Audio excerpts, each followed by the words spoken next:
उत्तर कि कौन था सर्वश्रेष्ठ धनुर्धर। वो सूत साइंस पुत्र वालों को कहां से इतनी काव्य प्रतिभा कहां से आती है? कुछ नया बताने आई।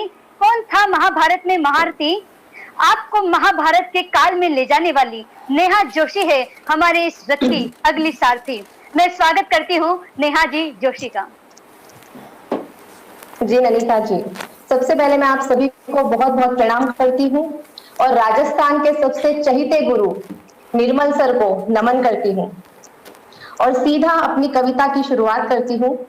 कविता का शीर्षक जैसा कि आपने बताया, आखिर कौन था सर्वश्रेष्ठ धनुर्धर। तो ननिका जी, भूमिका के रूप में सिर्फ इतना कहूंगी कि कुछ क्षण के लिए मैं आप सभी को कुरुक्षेत्र के मैदानों की ओर ले जाने आई हूँ। तो चलिए आप सभी मेरे साथ और चार चार पंक्तियों से मैं आप सभी से जुड़ने का प्रयास करूंगी और आप सबका पूरा पूरा मन चाहूंगी। पुरुषार्थ की वो एक कथा है अर्जुन पर ही केंद्रित सदा। पुरुषार्थ की वो एक कथा है अर्जुन पर ही केंद्रित सदा, पर कर्ण के जीवन वृतांत को मेरा मस्तिष्क बाहर न निकाल सका। आभास मन में होता रहा वीर बस अर्जुन कहलाता रहा।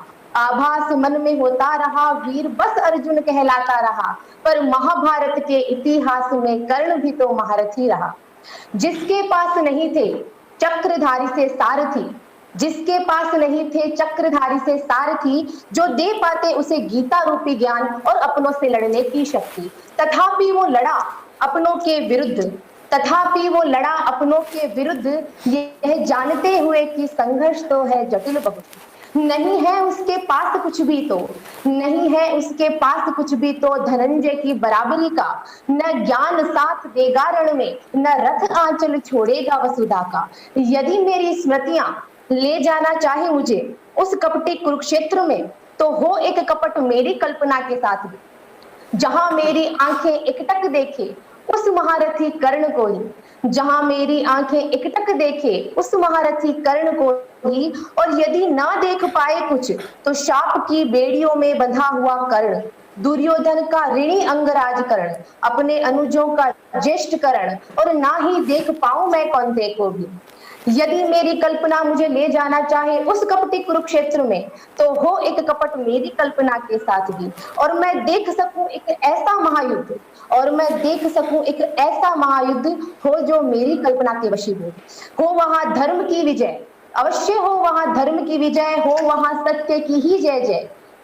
पर कुछ क्षण के लिए देख सके सब वीरता का एक पहलू ऐसा भी। अंतिम पंक्तियां ननिका जी और निर्मल सर, आप सबका मन चाहती हूँ। अब युद्ध की शुरुआत जब होती है सर, तो युद्ध का दृश्य किस प्रकार होता है सुनिएगा। जहां एक ओर हो द्रोण शिष्य लिए हाथ में विशाल गांडी, जहां एक ओर हो द्रोण शिष्य लिए हाथ में विशाल गांडीव, संग सारथी रूप में मेरे वासुदेव हो, और दूसरी ओर रथ पे सवार हो रश्मि रथी, और दूसरी ओर रथ पे सवार हो रश्मि रथी, अपनी धनुष की प्रत्यंचा बांधता हुआ राधे, केवल रश्मि रथी राधे। वो राधे जो न किसी का भाई हो, न किसी का मित्र हो, न हो वो माता कुंती का अभागा सूत, और ना ही किसी परशुराम का शापित, मगर हाँ मांग ले सहस्राक्ष उससे वो रक्षा कवच भी, जो होता किसी योद्धा को शोभायमान भी नहीं, और हो फिर प्रारंभ मेरी कल्पना का एक युद्ध।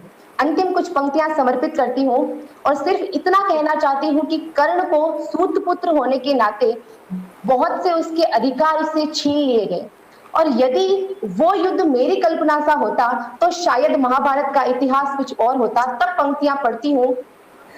तीर पर जब तीर चले और ज्ञान से जब ज्ञान कटे, तीर पर जब तीर चले और ज्ञान से जब ज्ञान कटे, अधीर हो जब दोनों धीर प्रचंड घमंड खंड खंड कटे, पर्यंत रख जाति धर्म को, पर्यंत रख जाति धर्म को एक वीर से जब वीर लड़े, हो न्याय का ऐसा संग्राम तो मद घटे और मान बढ़े, हो काल चक्र के चक्र की जब इतनी अनुपम कल्पना सुंदर, तब कहीं मिल पाएगा उत्तर कि कौन था सर्वश्रेष्ठ धनुर्धर। वो सूत पुत्र वो वीर पुरुष, वो सूत पुत्र वो वीर पुरुष, या वो माता कुंती का पुत्र।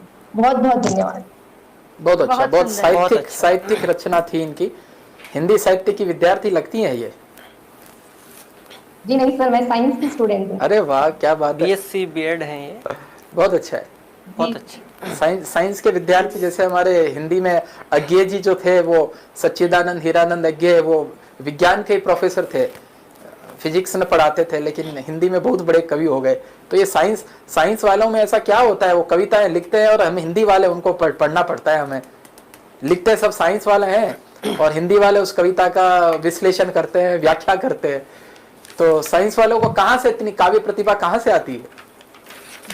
सर साइंस में आविष्कार होते हैं और आर्ट्स वालों को उनको पढ़ना पड़ता है सर। जी अनिता जी, बिल्कुल सही कहा।